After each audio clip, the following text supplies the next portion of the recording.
AICC ಅಧ್ಯಕ್ಷರು ಹಾಗೂ ರಾಜ್ಯಸಭೆಯ ವಿರೋಧ ಪಕ್ಷದ ನಾಯಕರಾದ ಮಲ್ಲಿಕಾರ್ಜುನ ಖರ್ಗೆ ಅವರ ಧೀಮಂತ ದೂರಿನ ಅಭಿನಂದನಾ ಗ್ರಂಥ ಬಿಡುಗಡೆ ಸಮಾರಂಭ ಜರುಗಿತು.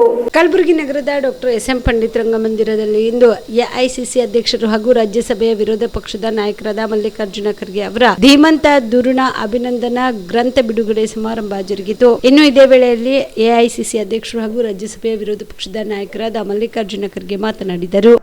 ಮತ್ತು ನನ್ನ ಬಗ್ಗೆನೂ ಕೂಡ ಅನೇಕ ವಿಷಯಗಳನ್ನು ಪ್ರಸ್ತಾಪ ಮಾಡಿದ್ದಾರೆ. ಅದಕ್ಕೆ ನಾನು ಎಲ್ಲನೂ ಕೂಡ ಪುನರುಚ್ಚರಿಸಲಿಕ್ಕೆ ಹೋಗೋದಿಲ್ಲ. ಆದರೆ ಇವತ್ತಿನ ಪರಿಸ್ಥಿತಿ ಏನಿದೆ ಮತ್ತು ನಾವು ಯಾವ ರೀತಿಯಾಗಿ ಮುಂದೆ ಹೆಜ್ಜೆ ಇಡಬೇಕು ಅನ್ನತಕ್ಕಂಥದ್ದು ಭಾಳ ಮುಖ್ಯ. ಅದಕ್ಕಾಗಲೇ ನಮ್ಮ ವಿಶೇಷವಾಗಿ ನಮ್ಮ ರಾಜ್ ಅವರು ಇವತ್ತಿನ ರಾಜಕೀಯ ವಾತಾವರಣವನ್ನು ಹಾಗೂ ಯಾವ ರೀತಿಯಾಗಿ ಸರ್ಕಾರಗಳು, ಆಡಳಿತ ಪಕ್ಷಗಳು ಮತ್ತು ವಿಶೇಷವಾಗಿ ತುಳಿತಕ್ಕೆ ಒಳಪಟ್ಟಂಥ ಜನರ ವಿರುದ್ಧವಾಗಿ ನಡವಳಿಕೆ ಆಗಿರ್ತದೆ ಅನ್ನೋದನ್ನು ಅವರು ಕೂಡ ಸ್ಪಷ್ಟವಾಗಿ ಹೇಳಿದ್ದಾರೆ. ಮತ್ತು ಹರಿಪ್ರಸಾದ್ ಅವರು ಹೇಳಿದ್ದಾರೆ. ಸಾಕಷ್ಟು ಹುಡುಗಿಯವರು ಮತ್ತು ಬೇರೆ ಬೇರೆ ಸೆಟ್ಕಾರ್ ಈ ಸಮಾರಂಭವನ್ನು ನೆರವೇರಿಸಿದವರು, ನಮ್ಮಣ್ಣನವರು ಎಲ್ಲರೂ ಕೂಡ ಒಂದು ತಮ್ಮ ಅನಿಸಿಕೆಗಳನ್ನು ಇಲ್ಲಿ ಹೇಳದೇ ಇದ್ರೂ ಕೂಡ ಅವ್ರ ಭಾವನೆ ಏನಂದರೆ ಎಲ್ಲರನ್ನ ಕರೆಸಿ ವಿಶೇಷವಾಗಿ ಇಂದಿನ ವಿಚಾರಧಾರೆ ಅದರ ಮೇಲೆ ಮಾತನಾಡಿಸಬೇಕು ಅಂತಕ್ಕಂಥ ದೃಷ್ಟಿಯಿಂದ ಅವರು ಕರೆದಿದ್ದಾರೆ. ನನ್ನ ಪುಸ್ತಕವನ್ನು ಇವತ್ತು ಬಿಡುಗಡೆ ಮಾಡಿದ್ದು ಇದು ಶ್ರೀಮತಿ ಸೋನಿಯಾ ಗಾಂಧೀಜಿಯವರು ಇಂಗ್ಲೀಷ್ನಲ್ಲಿ 2 ವರ್ಷದ ಹಿಂದೆ ದಿಲ್ಲಿಯಲ್ಲಿ ಅವರು ಇದನ್ನು ಬಿಡುಗಡೆ ಮಾಡಿದ್ರು. ಇದು ಕನ್ನಡದಲ್ಲಿ ಬಿಡುಗಡೆ ಆಗಿದೆ. ಅದರಲ್ಲಿ ಅನೇಕ ಜನ ಅಭಿನಂದನಾ ಗ್ರಂಥ ಹೇಳಿ ಬಹಳಷ್ಟು ಜನ ತಮ್ಮ ಲೇಖವನ್ನು ಬರೆದು ಕೊಟ್ಟಿದ್ರು. ಅದನ್ನೇ ನಮ್ಮ ನಂತರ ಕೆಪಿಸಿಸಿ ಅಧ್ಯಕ್ಷರಾದ ಬಿ.ಕೆ. ಹರಿಪ್ರಸಾದ್ ಮಾತನಾಡಿದರು. ಇಂಥ ಮಹಾನ್ ವ್ಯಕ್ತಿಯ ಒಂದು ಗ್ರಂಥವನ್ನು ಬಿಡುಗಡೆ ಮಾಡಲಿಕ್ಕೆ ಒಂದು ಅವಕಾಶ ತಾವೆಲ್ಲರೂ ಸಹ ಮಾಡಿಕೊಟ್ಟಿದ್ದೀವಿ. ಪ್ರಕಾಶ್ ರಾಜ್ರವರು ರಾಜಕಾರಣಿಗಿಲ್ಲ ಜಾಸ್ತಿ ಒಬ್ಬ ಸರ್ಕಾರದ ದೌರ್ಜನ್ಯದ ಬಗ್ಗೆ ಏನು ಹೇಳಬೇಕು ನಮ್ಗಿಂತ ಜಾಸ್ತಿ ಹೇಳ್ಬಿಟ್ಟಿದ್ದಾರೆ. ಅದರಿಂದ ನಾನೇನು ರಾಜಕೀಯ ಮಾತಾಡಕ್ಕೆ ಹೋಗೋದಿಲ್ಲ. ನಾನು ಮಲ್ಲಿಕಾರ್ಜುನ್ ಖರ್ಗೆ ಸಾಹೇಬರನ್ನ ಬಹಳ ಸಣ್ಣ ವಯಸ್ಸಿಂದ ನೋಡಿದ್ದೀನಿ. ಅವರು ಶಿಕ್ಷಣ ಕ್ಷೇತ್ರದಲ್ಲಿ ಶಿಕ್ಷಣ ಸಚಿವರಾಗಿದ್ದಾಗ ದೇವರಾಜ ಅರಸರವರ ಮಂತ್ರಿಮಂಡಲದಲ್ಲಿ ನಾನು ವಿದ್ಯಾರ್ಥಿ ನಾಯಕ. ಯಾವಾಗ ಹೋದ್ರೂ ಸ್ವಲ್ಪ ಗಲಾಟೆ ಮಾಡೇ ಹೋಗ್ತಾ ಇದ್ದಿದ್ದು ಅವ್ರ ಹತ್ರ. ನಾವು ನೀವೆಲ್ಲ ಕಪಿಗಳಪ್ಪ, ನೀವೆಲ್ಲ ವಿದ್ಯಾರ್ಥಿಗಳು ಏನು ಇಷ್ಟು ಗಲಾಟೆ ಮಾಡ್ತೀರಾ ಅನ್ನೋರು. ಯಾಕಂದರೆ ಪ್ರತಿ ಸೆಪ್ಟೆಂಬರ್ ಒಂದು ಸ್ಟ್ರೈಕ್ ಮಾಡ್ತಾ ಇದ್ವಿ. ನಮ್ಮದೇ ಸರ್ಕಾರ ಆದರೆ ನಾವು ಸ್ಟ್ರೈಕ್ ಮಾಡ್ಬಿಡ್ತಾ ಇದ್ವಿ. ಈಗ ಸ್ಟ್ರೈಕ್ ಅನ್ನೋದೇ ಕೇಳ್ತಾ ಇಲ್ಲ. ಅದನ್ನು ಜನ್ಸಿ ಏನು ಮಾಡ್ತಾ ಇದೆ ಅಂತೇಳಿ ಪ್ರಕಾಶ್ ರಾಜ್ ಅವರು ಹೇಳಿದ್ರು. ಯಾಕಂದರೆ ಭಾರತೀಯ ಜಾತಿ ವ್ಯವಸ್ಥೆ ಹೇಗಿದೆ ಅಂತ ಹೇಳಿದ್ರೆ ಕೆಲವರಿಗೆ ಕೆಲವು ಕೆಲಸಗಳು ಮಾತ್ರ ಸ್ಥಿಮಿತವಾಗಿರುತ್ತೆ, ಕೆಲವರಿಗೆ ಕೆಲವು ಜ್ಞಾನಗಳು ಸ್ಥಿಮಿತವಾಗಿರುತ್ತೆ, ಕೆಲವರಿಗೆ ಕೆಲವು ಅಧಿಕಾರಗಳು ಮಾತ್ರ ಸ್ಥಿಮಿತವಾಗಿರುತ್ತೆ. ಬಾಕಿಯವರು ಸ್ಲೇವ್ ಅಂತ ಹೇಳಿದ್ರು ನಾನು ಗುಲಾಮರಾಗಿ ನಾವೆಲ್ಲ ಇದ್ದಿರ್ತಕ್ಕಂಥದ್ದು ಈ ಸಮಾಜದಲ್ಲಿ ನಾವು ನೋಡ್ಕೊಂಡು ಬಂದಿದ್ದೀವಿ.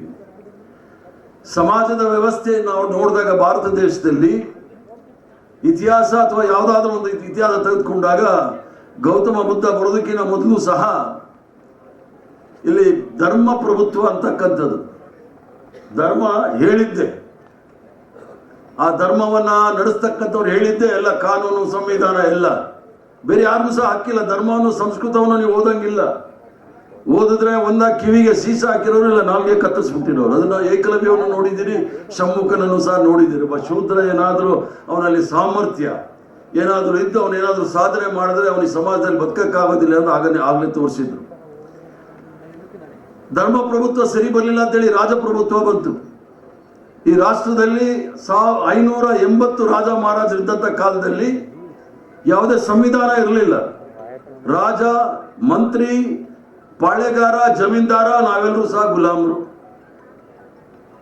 ಸಾವಿರಾರು ವರ್ಷಗಳಿಂದ ತುಳಿತಕ್ಕೆ ಒಳಪಟ್ಟಂತ ಬಹುಜನರು, ಕೇವಲ ದಲಿತರು ಅಂತ ಮಾತ್ರ ಹೇಳಕ್ ಹೋಗ್ಬೇಡಿ, ಬಹುಜನರು ಎಲ್ಲರೂ ಸಹ ಶೂದ್ರರು, ದಲಿತರು, ಪಂಚಮರು ಅಂತ ಹೇಳಿ ಏನ್ ಹೇಳ್ತಾರೆ. ಈ ಸಂದರ್ಭದಲ್ಲಿ ನಟ ಪ್ರಕಾಶ್ ರಾಜ್, ವಕ್ಫ್ ಬೋರ್ಡ್ನ ಅಧ್ಯಕ್ಷರಾದ ಡಾಕ್ಟರ್ ಸೈಯದ್ ಮೊಹಮ್ಮದ್ ಅಲಿ ಅಲ್ ಹುಸೈನಿ, ಶರಣ ಬಸವೇಶ್ವರ ವಿದ್ಯಾವರ್ಧಕ ಸಂಘದ ಕಾರ್ಯದರ್ಶಿ ಬಸವರಾಜ್ ದೇಶಮುಖ್, ಸಚಿವ ಡಾಕ್ಟರ್ ಶರಣ್ ಪ್ರಕಾಶ್ ಪಾಟೀಲ್, ಶಾಸಕರಾದ ಅಲಂ ಪ್ರಭು ಪಾಟೀಲ್, ಶಾಸಕಿ ಖನಿಜ್ ಫಾತಿಮಾ, ವಿಧಾನ ಪರಿಷತ್ ಸದಸ್ಯ ಜಗದೇವ್ ಗುತ್ತೇದಾರ್, ಮೇಯರ್ ವರ್ಷಾ ರಾಜೀವ್ ಜಾನೆ, ಮಾಜಿ ಸಚಿವ ರೇವು ನಾಯಕ್ ಬೆಳಂಗಿ, ಚಂದ್ರಿಕಾ ಪರಮೇಶ್ವರ್, ಶರಣು ಮೋದಿ ಸೇರಿದಂತೆ ಅನೇಕರು ಇದ್ದರು.